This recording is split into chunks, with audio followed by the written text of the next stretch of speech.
Welcome back to the Upper Tier Podcast, the football podcast we bring you each and every week on the Dynamo Podcast Network. Head over to YouTube, smash that subscribe and bell notification button. Audio versions of our show are also available on Anchor if you prefer it. And today we have a very special episode with a very special guest when we talk about League of Ireland royalty, absolute royalty here. We're talking about one and only Mr. Paul Osam. Paul, how are you, my man? I'm very good. Thanks for that introduction. I hope I live up to that. I've never been called royalty. I've been called lots of things, but never royalty. So Not a bother at all. Listen, sure, when you look at the record, 6 leagues and 2 league cups, absolutely outstanding career in the league. Yeah. Niall, I'm glad you said 6 because some of the records will say 5 because there was that controversial league title. I can't remember the year where, the records will actually say that we didn't win the league. We had points deducted. Through a clerical error where the player was incorrectly registered or not registered at all, and we ended up having, I think it was 10 points deducted, and finished up as runners up that season. But to me and to most of the lads who played that year, we're not officially the league champions for that year, and we actually did get replica medals, but to me that's a league winning season. But for me, even though we were rightfully deducted points because we broke a rule in relation to an administrative rule in relation to registering the player correctly. Let's go back. Let's start kind of nearly at the beginning. 1988. You're playing for one of my old teams, Mount Merrion, and the call comes along or the contact is made from St. Pat's. Tell me how that all came about. I was playing. I'd been through different phases of playing prior to that as a schoolboy, and I stopped playing and gave it up and came back and played for various different teams, and I kind of lost a bit of the desire, I suppose, to play, at that stage. And I think I was around 21 at the time, and I got approached by somebody from Mount Merrion to play. They were playing in I think it was the amateur league at the time. So I went along. It was more of a social club, and we go for a few jars in the Mount Merrion Inn after, and they were good lads, And we were mid-table side. But I remember toward the end of the season, and we played up in Deer Park against. I'm nearly sure St. Brendan's was the team from the north side, and they were going for the league, and they had a couple of players that were catching the Eye League of Ireland clubs at the time, and I played in the game, and I had a good game, and we were in the Mount Merrion Inn after the game, and Maurice Lyons, who was the chairman of Mount Merrion at the time, came over to me and said, "There's a man who wants to have a chat with you." And it turned out his name was Billy Baxter, and he was assistant manager of Pats at the time, and he asked me would I be interested in going down to Pats to do pre-season, and I said, "No, I'm not interested in playing at that level. I'm happy just playing socially. Don't want to get involved. Don't want to put time in." So he was persistent, and he got Brian Kerr to ring me, and I think the final call to me came from a friend of yours who was on the show recently, Robbie Gaffney, who was a local fella who I would have looked up to greatly. Robbie, smashing player at the time, and played with Rovers, and he was with Pat at the time. And Robbie rang me and asked me, would I come down? You may as well come down, have a go. He said, I can pick you up, and we were training walking sound at the time, so I agreed to go, and that was the start of it, really, of my journey at St. Pat's. It's mad how it comes about, though, isn't it? Like, it's just, from not really being that interested to suddenly Brian chasing you and Robbie Gaffney saying, "Come on, sure, come down." You know what I mean? Yeah. Fantastic. So that's it. Hook up with St. Pat's. First session, 88 to 93, 91 appearances, 10 goals. And we're off and run. What's your memories from that time at St. Pat's when you went in? And well, initially when I went in, I was playing with the reserve team. And Billy Baxter, he doubled up. He managed the reserve team, and he also was involved with the first team. So I played the majority of that first year with the reserve team. Don't think I was involved with the first team at all that year. Memory serves you right, but I know that again how your path kind of is mapped out for you. The start of the season we won the league, I think it was there 88, played 88, 89 in the reserves. 89, 90 I was involved with the first team squad, and I remember thinking I'll get a bit of experience here this season. I'll still play in the reserve team and travel with the first team and whatever. And the first game we played was in Limerick, I'm nearly sure it was Rat Band they played in at the time, and I was on the bench, and Robbie Gaffney, ironically, Robbie unfortunately broke his leg very, very early in the game. I can remember it vividly. He just got caught late in the tackle, and it looked innocuous enough at the time, but he broke his leg and he had to come off, and I replaced him in that game. And I went on then to make, I think I played in most games that year, maybe missed a couple of games or was left out for a couple of games, but would have been a regular in that season, and we won the league that year. So that was really the highlight of that period there. We went through kind of a barren spell after that. A lot of players left between 90 and 93 when I left.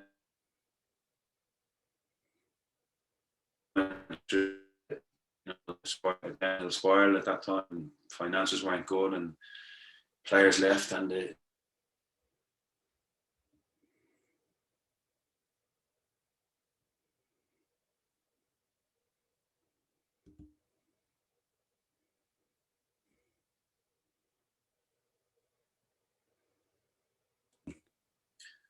yeah, so you know, a lot of players left in that period, as I was saying, between 90 and 93, and I've been asked to go to a couple of clubs on the back of, I suppose, the back of the success of the league winning side. Obviously, a lot of players were courted by other clubs. I stayed until 93, but the team wasn't very successful on the pitch, and off the pitch, it wasn't very stable. And I got an offer again from Rovers, so I decided at that time for my career, it was probably the best thing to do was to move on and try and continue on my progress as a player. How did the move feel? Like, I mean, obviously you had experienced success at Pats there, and then obviously the move to Rovers. And I find when I talk to ex-League of Ireland players, like, it doesn't seem to be a huge issue when you move from, you know, like one Dublin team to another Dublin team. Whereas, you know, if you think about like the sort of passion with the fans and stuff like that and stuff, how did it feel moving to Rovers? At the time, it was nothing, you know, just playing for a different club. There wasn't really that probably understanding of rivalry between fans. So I think for a player, it's probably more now, you know, when players move, I see players, particularly between Bows and Rovers now, there's probably a little bit, and you've got social media now as well, obviously, which probably wasn't around then. So you're not aware of any kind of animosity or anything like that, really, when you move clubs. So I don't think it's a big deal for a player because you're still doing the same thing, just in a different environment, you know.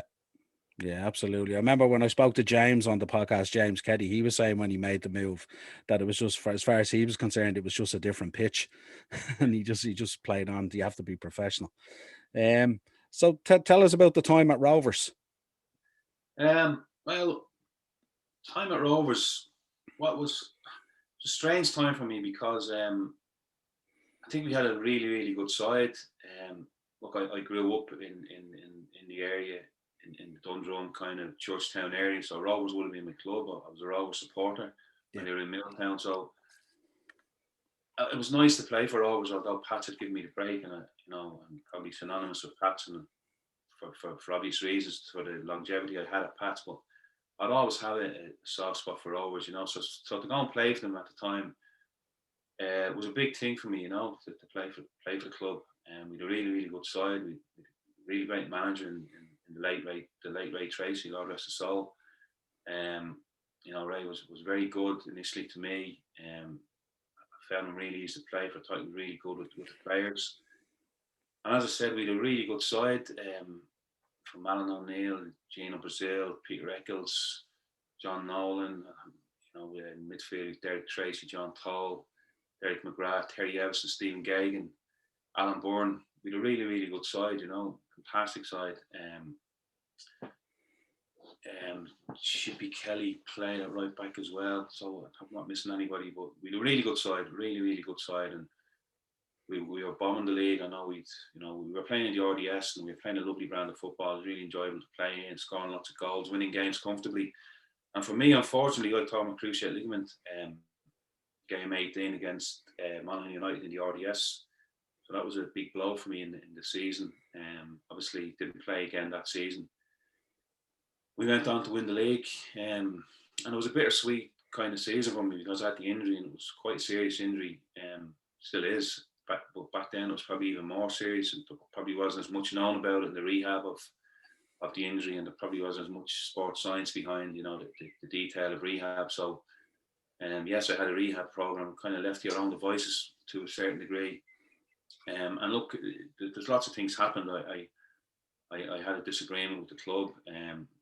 I felt, rightly or wrongly at the time, that they didn't reward me in relation to give me a new contract because I was injured, which is their own prerogative. So between one thing and another, Tony Doherty, who was manager of Derry City at the time, he had been asking me to sign for Derry City during that period as well. So he got in touch with me when he heard of the predicament, and I went up to Derry to do my rehab up there, and I stayed up there for a number of months doing rehab, but I couldn't play for them because I was still a Rovers player. So look, lots of things went on. I ended up having to come back to Dublin, and there was a pending court case because I was prevented from playing for anybody for a season because things happened at Rovers that they're documented anyways, but I don't want to go into them in great detail. Yeah. And I basically lost about 18 months to 2 years of football because of the injury and because of politics, if you want to call it that as well. Yeah. So that it was up to 1995 then when I was in no man's land. I had no club. I had a serious injury. I hadn't played in a couple of years, and luckily for me, Brian Kerr contacted me and asked me, offered me, look, if you want to come down and do a bit pre-season down here with us, you can come down and get yourself into shape and we'll see how you are. So I was again, it was luck. It was luck in a way that Brian contacted me and got me back in, because I could have easily ended up, just being on the scrap heap and not playing. But turned for me, luckily enough, and I went back down to Pats for '95 then, and I stayed there for whatever number of years after. Yeah. How did you feel about the call? Were you ready to go back in, or were you still having questions about whether you really wanted it or not? Or were you chomping to get back at it when Brian made the call? I did want it. I'd been in Derry, as I said. I'd done a lot of rehab up there with Tony Doherty, who I'll be forever grateful to. He was really good to me. He really looked out for me. And I felt, that I wanted to go back playing, but I didn't really feel I was able to with the knee, because if I'm being completely honest, I probably didn't do my rehab correctly. I probably wasn't disciplined enough then. Again, the rehab protocol was probably slightly different to what it is now. What it is, because my own son unfortunately tore his number of years ago, and I seen what he had to go through in relation to rehab, and it was microscopic, in the detail what he had to do, and I don't recall having that kind of detail. So maybe, I know my knee was sore, even when I was up in Derry, and I thought, I don't know if I'd be able to play, and I wore the big bandage on it and things, the support. So I wasn't overly confident that I would be able to play, but I thought if I was going to be able to play, that Pats would be the best place for me to go to, because I was familiar with the surroundings there. I knew the people there. I felt like I'd be welcomed there as well, and there'd be an understanding there as well. So that all of those factors led me to go back down, and it worked out well for me in the end. Yeah. And obviously, there must have been a great relationship there with Brian. Was it that, that he made that call to bring you back in again and stuff like that? How was the relationship with Brian? It must have been fairly close, was it? Well, I think, as a manager, you're gonna have different kind of relationships with different players. I think fundamentally it's your job to get the best out of every single player. Whether you need to have a close relationship with the player for that to happen, it depends on the individual. I know with Brian, I had massive respect for him as a coach, as a manager, as a person at the time, and he certainly got the best out of me. I think Brian would have recognised that, I can be good for Paul can be good for the club, Paul can be good for me, and that's the way it works. It's a two-way street with all managers. Only a manager has to particularly have a great relationship with you or be a friend, but he's got to be able to work with you and have a working relationship that there's a reciprocal, admiration, or that you give for them what they give for you, and that respect is there. So I wouldn't have had, a brilliant relationship with Brian. I wouldn't have had a bad relationship with him. I'd had a working relationship where we both respected each other. Yeah, very good. So tell me about some of the memories then of the second stint at St. Pat's. Yeah, the second stint was a long stint. It was 95 till 2004, I think. So it was 9 years, massively successful years. Was a lot of change in the club throughout that period, with Brian going to the association, doing fantastically well with the underage teams, going on to manage the national team. You had Liam Buckley, who was a player, coming in and managing. Then Liam gone, Pat Dolan coming in, Eamon Collins coming in. So there was an awful lot of change in relation to the managers over that period of time. But one thing that stayed consistent was the successor in the group, and I think that was embedded in the kind of culture within the club at that time, whereby, and I think it was probably started really by Brian, and Pat Dolan as well, to all of the coaches. They signed Pat's players, and I know what that means. You'd have to be in that culture to understand that. There was a certain kind of individual that you had to be to play for St. Pat's. You didn't have to be the best player in the world, but you had to have certain characteristics, that you had a never die attitude. You'd go through the wall for each other. We had a great camaraderie between all the players, so it was a real homely, family kind of atmosphere within the club, and they're well known for that, the fans as well. But that was throughout the team. Like, there were no cliques, absolutely no cliques in any of the teams I played with in St. Pat's. There was probably toward the end a younger crew and an older crew, but even with that, we all mixed. Like, I was good pals with some of the younger fellas in the group, so we always had that kind of togetherness throughout that period in the club, and I think that was massively instrumental in the success that we had throughout that period. Yeah, so the 98-99 season particularly sticks out, where you won the league, but you also picked up a couple of individual awards. Talk to me about that season, the Players Award, the Journalists Award. Yeah, look, I'll be completely honest with you. I don't remember. I don't remember. I couldn't tell you what year that was. If you said to me and you asked me what year was that, I'd probably retrace it and think, well, it must have been that year because you won league. But like, the whole period, the whole journey there was like just one big period of time, and I don't really differentiate years. And I'm being honest with that. Obviously, there were the early ones and the later ones, which I could tell you, well, this happened early on, this happened later on. But that kind of period, there was a period of about 4 or 5 years there where not that I didn't know what was happening, but it was just constant. It was relentless. It was winning games. It was a challenge for titles. It was winning honors. It was winning Player of the Year. And it just happened. And I didn't dwell on it at the time. And I only spoke to somebody recently about this. And when I look back now, like, it's always easy looking back. Like, there were great occasions and fantastic achievements, but I never looked at them, particularly the individual awards. I've said this on a number of occasions. You won't win an individual award without a team around you, So they're great to have, and it is a great achievement. And it's better now, far better now for me to be able to look and say, I won Player of the Year, I won the international award, the international. There was 3 awards actually in that year.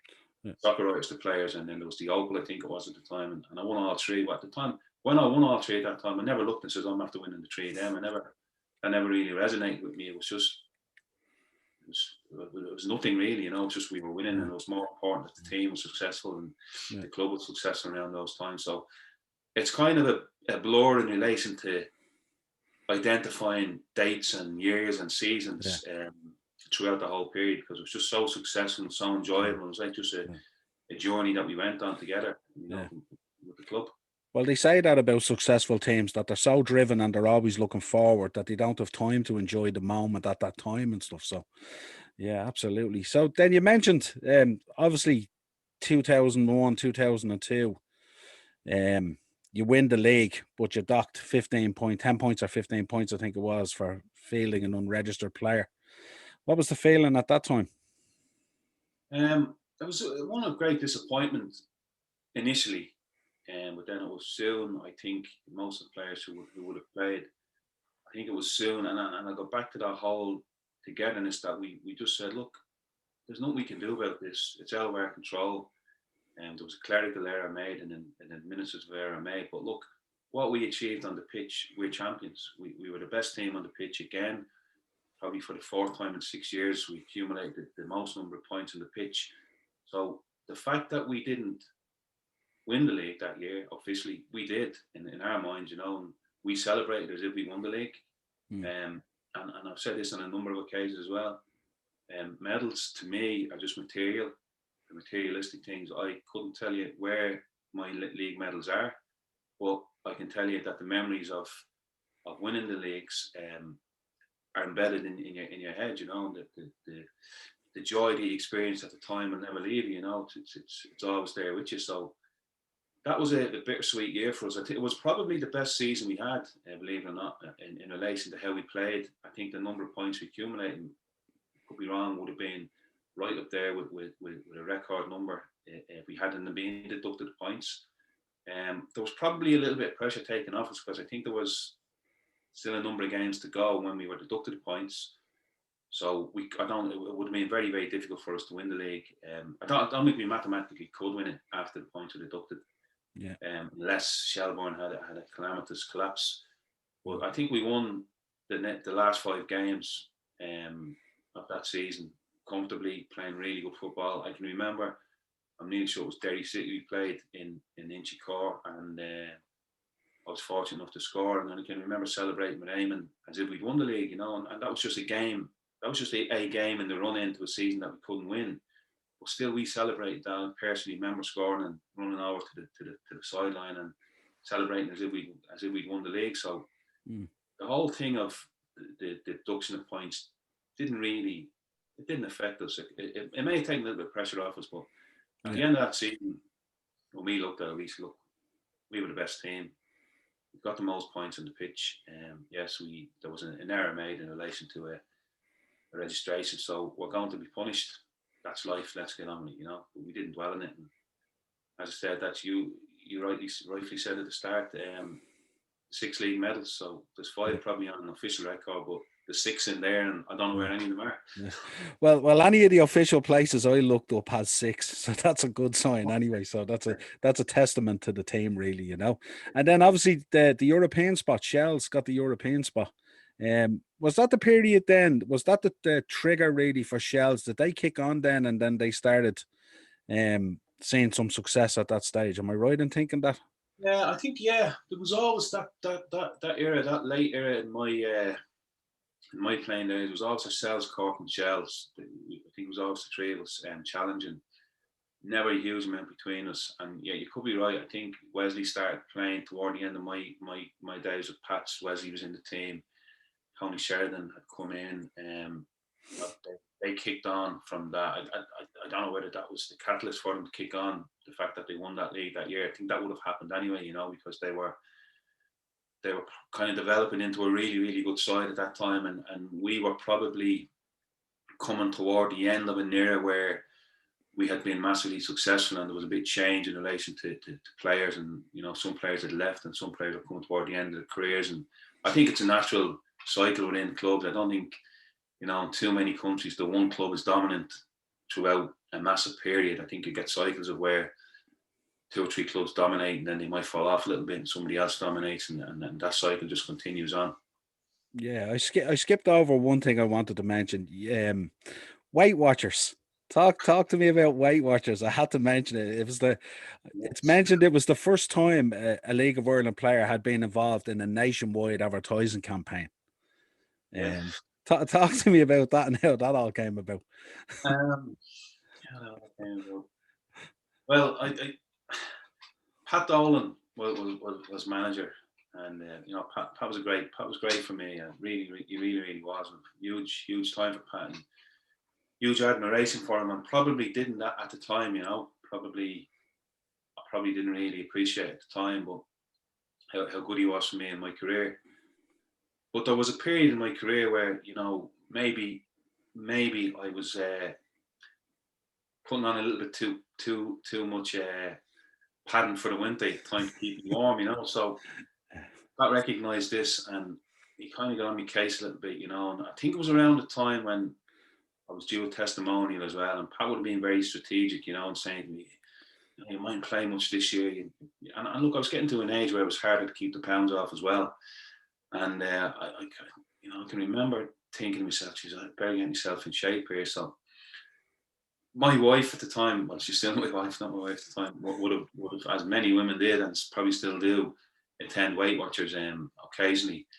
And And I don't know whether she said to me, look, why don't you try this? There's a plan you can do, and you eat so many pints a day, and you just watch what you're eating and that and what have you. So I think between her saying that to me, and then I might say to Pat, listen, Pat, I'm going to try this Weight Watchers thing. And of course, then Pat's head, he's thinking, how can I make this, get a little bit of publicity out of this? So I think he contacted Weight Watchers Ireland and said, look, one of my players, he's a superstar. Pat would have had me as the superstar. Brilliant. He's on your program, I think it'd be great for your program if you highlight the fact that this player. So Pat came to me and I was mortified. He said, listen, we do a piece of Weight Watchers and they want you to go in. I had to go into some studio and wear a suit and everything, and they took pictures of me. And there was a supplement with the RTE guide, I think, back at that time. And look, this is part of me history that I've kind of buried, so it's not too much to the forefront. But I can remember the RTE guide. There was a supplement magazine with it that week, and there's me on the front page in my James Bond suit.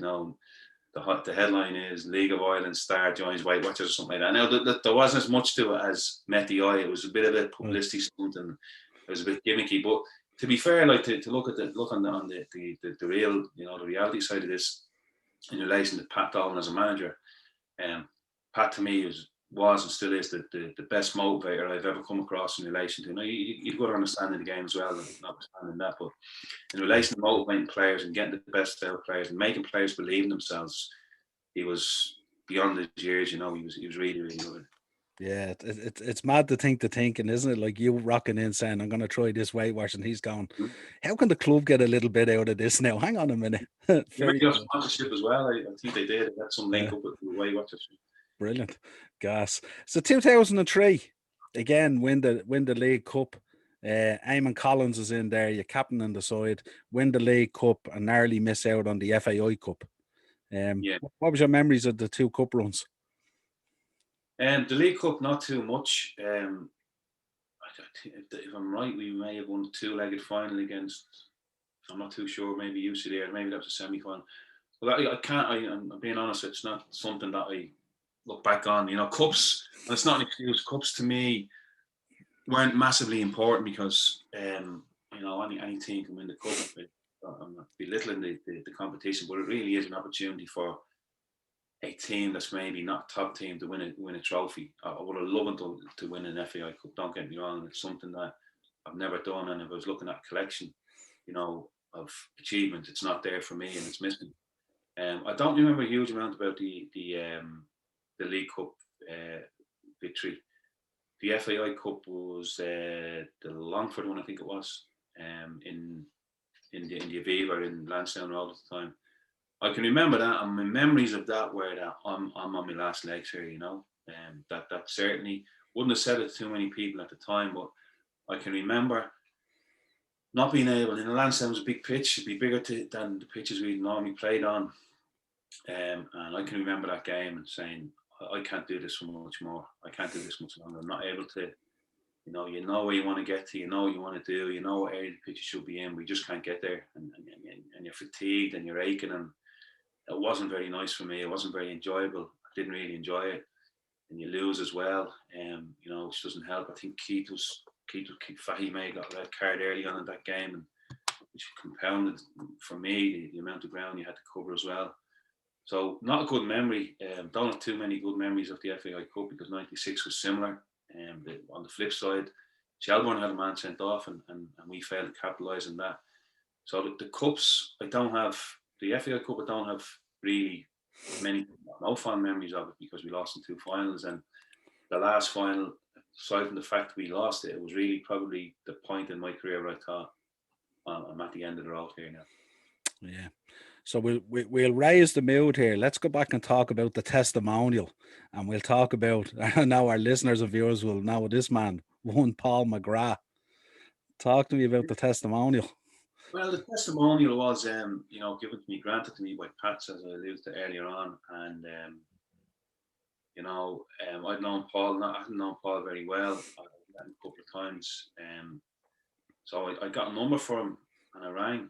Just rang, and his wife answered, and she was very reluctant, to agree to him coming over for reasons which were probably obvious at the time, but between the jigs and the rails, Paul said, "Oh, I'm coming," and he contacted me and he said, "Listen, I'd love to play in the game. Really honoured to come over and play in the game with you." So yeah, set up. He came over and we played Rovers, selection Rovers. Mick Leach, who was a Rovers legend, who all the particularly supporters of a certain era would be really familiar with Mick.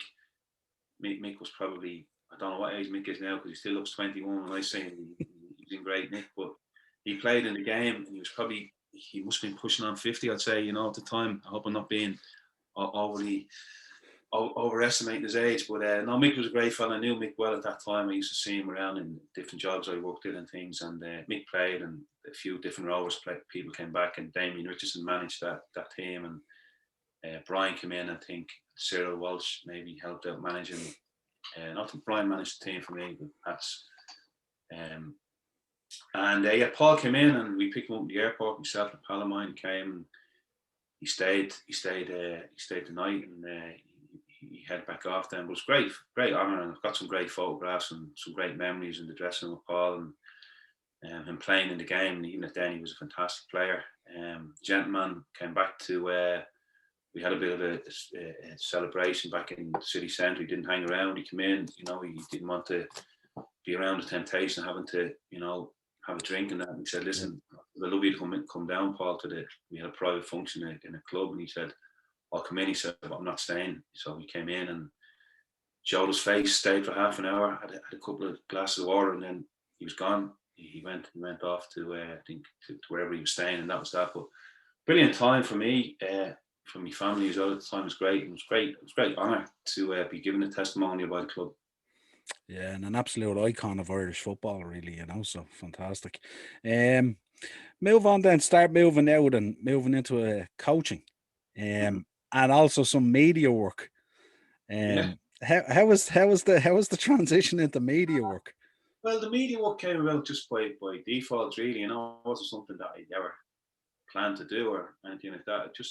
I think I was asked would I do co-commentary on a match for the radio, and I said I'd love to do it. Done it, and then I think the Aircom League Weekly was on TV3 at the time, and somebody couldn't make it. And it was just by being in the right place, the right time. I think, or just by default, I was asked would I sit in one night, and I went and done it. And then I'd done it for a couple of years and I really enjoyed it. And then the program left, and the changed channel. Went to different. It was no longer on TV3. Went to RTE, and they got in their own people to do that show, which is fine, But I enjoyed it. It was good. It was good for a couple of years. It was very late at night. That was the only thing. It was on after 11 o'clock, and it was difficult at the time sometimes, but I enjoyed it because it kept you. Had to keep you focusing on the game because you had to be aware of the systems of play. You had to be aware of what you were talking about when you were making a point on TV. So you had to study the game somewhat. Well, not somewhat. You had to study the game, and it probably helped me in relation to I was coaching as well at the time into that whole environment of analysing and studying the game and getting a better understanding of the game. Yeah, so it would have helped greatly in the commentary and in the show as well, obviously, yeah. How was the transition into coaching? Had you always got an eye on coaching when you were playing, or again, did it come about, or did you always want to get involved in coaching? No, I didn't. And I think, if you asked any of the coaches that I played under, even any of the players I played with, would I be a coach or would I be a manager? They'd say no. I'm sure the unanimous thing would be no, you wouldn't, because probably when I played, I didn't really care as much about the game. I was very kind of laid back. Nothing really fazed me in relation to the game. Didn't get overly excited about it. Didn't get overly down. So I probably, when I finished playing, didn't want to just stop being involved in the game. And at the time, in my mind, the only way to do that was probably to become a coach. But little did I understand then how difficult that would be. And I had no idea, and only until quite recently, probably took me 10 years, of thinking I was a coach, of thinking I was coaching, to realising you're actually not, So the transition is extremely difficult if you want to be successful, or if you're going to be successful, because coaching is completely different to playing. there are parallels in relation to it's the game, but the actions and the implementation of playing and the implementation of coaching are completely different. Yeah, they're miles apart. So there's no such thing as a former player or a former great player being a great coach. That's not just a natural progression. It can happen, and it has happened, but it's probably not happened more times than it has happened. So then you come down and you coach my local club, Bray Wanderers. You'll see the scarf there in the background. What was it like the transition down to Bray, down to the seaside? Well, I was working with Pats with the under 21 team at the time, and was there as assistant coach and then head coach, and then I felt the pathway for me as a coach probably wasn't there at the time. And when I look back, probably correctly, because I wasn't qualified enough. I didn't have my licenses. I thought I could live off the back of having played for the club and being, if you want to call it, a legend at the club. That doesn't buy anything really. But I thought, well, look, I played here. I was a good player. I've done really well. They should give me a job. I should be the manager of the first team nearly, But that's not the way the world works. So at the time, I probably got a little bit thick, and I said, I'm leaving. And I contacted Eddie Gormley, who I played with Pats, and he was at Bray. I said, listen, an opportunity comes up? And he said, yeah, I could do it with somebody else. Keith was there. Keith Long was his assistant. And Eddie said, look, you can come down and give Keith a hand. So I stayed there, went down there, and had 2 enjoyable seasons there with Bray. Started to learn a lot of things then. Started to really realise, this is senior football. This is the Premiership of our country. I think Keith and Eddie had both done their A license at that time, and I hadn't. And I started realising you've got to be really organised. You've got to be really prepared. You've got to be detailed here to players. It's not just about. I started to really see a lot of things there that opened my eyes, really, into the whole process. So I stayed for 2 years, then I got a job in the FAI as a development officer. So I left Bray and I went and concentrated on the job in the FAI. And that's really where I kind of started to develop, I suppose, as I have a real interest in the whole coaching process and developing myself as a coach. Really probably started from there, because I was exposed now, because I worked for the FAI. I worked as a development officer. I didn't work as a football coach. I worked in Westmeath. I was working on a lot of different programs, social inclusion programs, schools programs, summer camps, girls camps. So it wasn't a coaching job as such, but there was one aspect of the job which enabled you to coach, and that was working on the emerging talent program with the elite players. So Niall Harrison, who's the head of that program, asked me would I like to work on one of the centres in Mullingar. It was in my region, and I said I'd love to. So this was now I was really being exposed and really had to come out of my comfort zone, because now I had to coach. Now I was the coach. I was no longer able to hide behind anybody else, and I was under the spotlight. And that's when I realised that it's that whole cycle of being recognising that you're unconsciously incompetent, because I realised what I didn't know and what I couldn't do.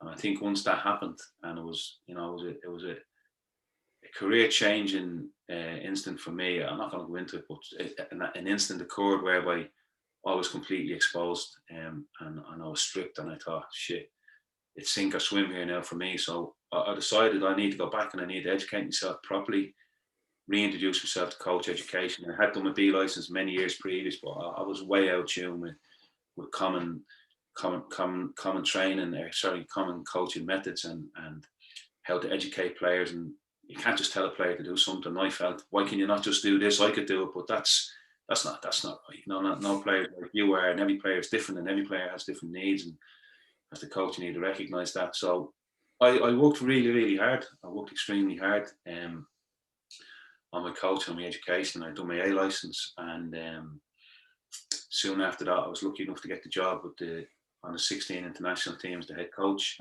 in 2015, and I went back and done my pro license then in 2016 and finished that in 2018. So I've just continually tried to develop myself as a coach, and I got a job then working in coach education within the association, which embellished everything then, because I was constantly having to be on the ball now, and I was now a tutor shooting coaches, which is again is a different skill set. So, I'm very proud of where I'm at the minute and what I've achieved. And I'm grateful to a number of people who've given me the opportunity to be where I am today. And I'm massively honoured to manage our head coach, the national men's under 16 team, and I'm very very satisfied with where I'm at the moment. Other than obviously I was thinking of COVID and there's no action, or hasn't been for the last years or so. But that's there's more important things, and that is true. There are more important things in life than football, and one of those is the health of the nation.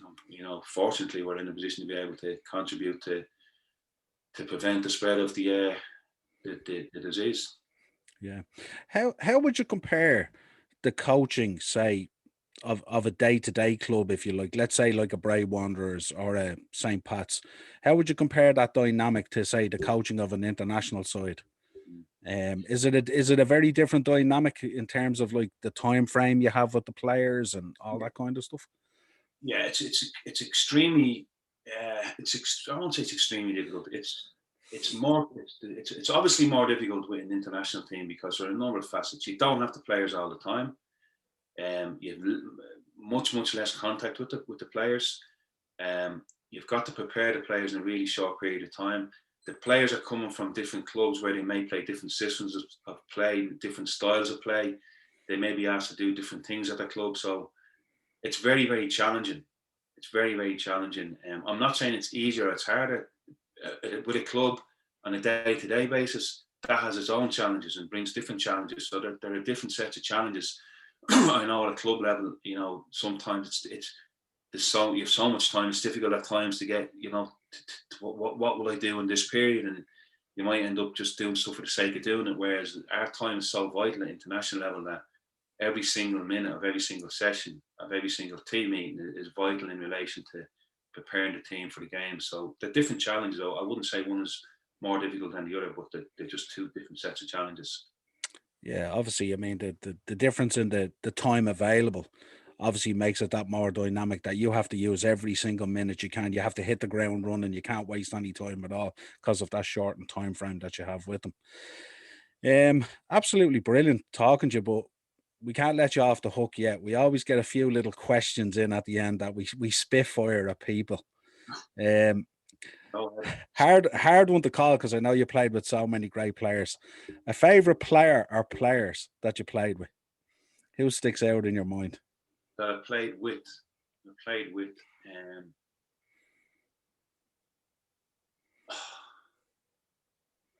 I would say probably if I pick one I only played for two clubs, so probably at Rovers. I always remember Peter Eccles at Rovers.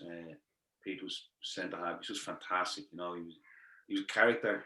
He was a character off the pitch. Good lad, a bit of humour in him, but what a player he was. And he organised things so well, and without probably even realising that he'd done it. He brilliant way about him. I would have been a younger player obviously at the time, and he was great for that whole organisation he was a centre half, so we could see everything in front of him obviously. And I think he got cap, not got one or two caps for the senior team, but he was to me one of the players that was probably most underrated that I ever played with, because he was a smashing player and a great lad as well. At Pats, there were so many good players that played at Pats, and I'm not just saying that, but when you win 5 or 6 league titles in a career over a 10-year period, you have to have played with a multitude of great players. So there were so many, different eras as well, because I probably went through 3 years perhaps with different players. Probably Mark Ennis in the early days. I mean, when I went there first, he'd score a goal out of nothing. He wouldn't be seen for the game. Be innocuous, and all of a sudden then, boom, goal, 1-0 on the bus, 3 points. Mark was massively effective in that era. I'd have to say Eddie Gormley and Pats in that kind of mid-era. Eddie was just a fantastic player. Both feet, could tackle, he could head the ball, he could run, he could score goals, he took free kicks. He was absolutely driven to be successful. He was infectious around the group. Sometimes, as he'd say, now he looked back himself maybe a little bit too much at times, but some people would look and they might go into the shell a bit with Eddie, but he meant well, and if I had to say that the best player I played with throughout my career, I'd have to say Eddie. I'd have to say Eddie Gorman. Very good. A lot of people would say that you scored a number of key goals that sent Pats on certain runs. But if you had to pick one, if I put you on the spot here to give me what your favorite goal was, or most influential, if you like. Well, yeah, there are two, and it's ironic. They're very similar. They're very similar in their magnitude and importance. They were quite similar as well in relation. They were both headed goals to put us on a path to win the league, and they were years apart. One was '89 in Derry when I can't remember again the exact details, but I know we played Derry toward the end of the season, and they were ahead of us, and I think we had a game in hand, and it was nearly, if they won that game, it was going to be really, really difficult for us to catch them. And I was fortunate enough to score a headed goal. John Tracy, and still very vivid in my mind. Tim Dalton was in goal for Derry. Derry were the kings at this time. I think they'd won leagues, trebles. They did a fantastic side with really, really top players. And like for me at that age, going to the Brandywell, my first season playing in the league and scoring the winning goal, looking back now, was monumentous. At the time, it was big for me at the time because it was so early in my career. Well, I know we went on to win the league that year after that game when we won 1-0 in the Brandywell. That was the catalyst, I think, was that year. And probably, I don't know, some 10 years later, I'm not sure that the season, again, I go back to being so clouded that I can't put dates on things, but it was the year we beat Cork. We pipped Cork for the league title, so I don't know what year it was, but late 90s it would have been, I'm sure. And we played in Inchi Cork again. I think it was the second last game of the season, I think, or the third last, and they were a point ahead of us, or we were level on points. But I know whoever won that game was odds on to win the league then. So similar situation. Corner kick was taken.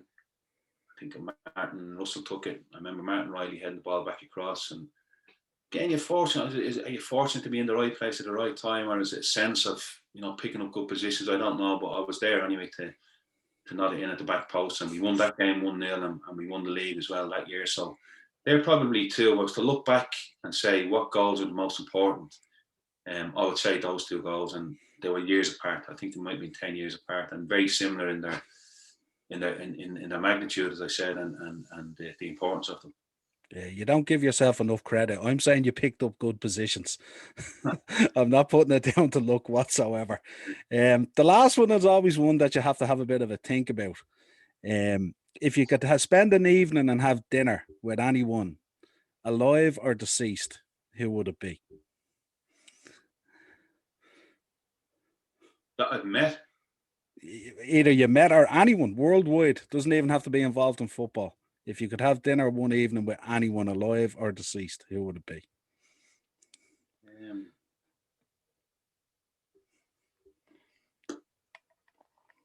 Has anyone never answered this question? No, but they've always taken a bit of time to answer it, so there's no rush at all. Take your time. God, it's a fair one, all right. I know I was asked this question before years ago. A similar question. It was if I could spend a transatlantic, travel on a transatlantic flight, who in the world would I most like sit beside and spend that journey with? Yeah. And I said Madonna at the time, and I nearly got divorced, so I'll have to be very, very careful in how I answer this one to you. No, idols, people that I admire. God, I don't know. You've got me there. You've got me stumped. How long have we got? Take your time. There's no rush. What's the question again? If I could go for dinner? If you could have dinner one evening with anyone alive or deceased worldwide, who would it be?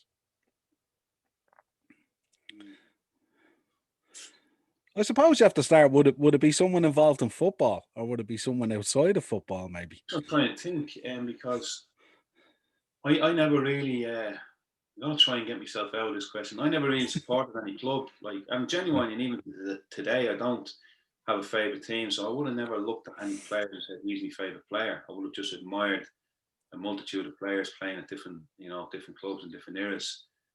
So I wouldn't have an idol in relation to a footballer. I would admire loads. I don't really watch movies. Don't have a movie star. I'd have to say my wife. Tell you, that's a good answer. Very, very good answer to get you off the hook. I'll come back to you privately on that one and have a think Yeah, about it. absolutely. Come back to me on it. Yeah, it's always one we don't like to give it out beforehand because we like the reaction. You know. No, you actually have me just completely gone there now. In that. No, I can't. Sorry, Yeah. my wife is going to have to take that mantle for the time being. Till I come up with someone better. Always a good choice. Well, take it for the Madonna one, won't it? That's it. Yeah, I'll have to put up "Living on a Prayer" or something, or like one of those songs from her or something like that. Well, as always, it's been a pleasure. Thanks for taking the time to come on. I know it's difficult during these times as well. I mean, football's kind of on hold and stuff like that, and everyone's trying to figure out how we get everyone back at it and get everyone back at it safe. So, as always, head over to YouTube, Dynamo Podcast Network. Head over there, smash that subscribe and bell notification button. Also, Anchor will have the audio version of the show. This has been our episode with League of Ireland legend and FAI coach Paul Osam. Paul, pleasure. Thanks a million for coming on. No, you're more than welcome. Really enjoyed it. Thanks very much for having me on. Cheers. Thanks a lot. Cheers.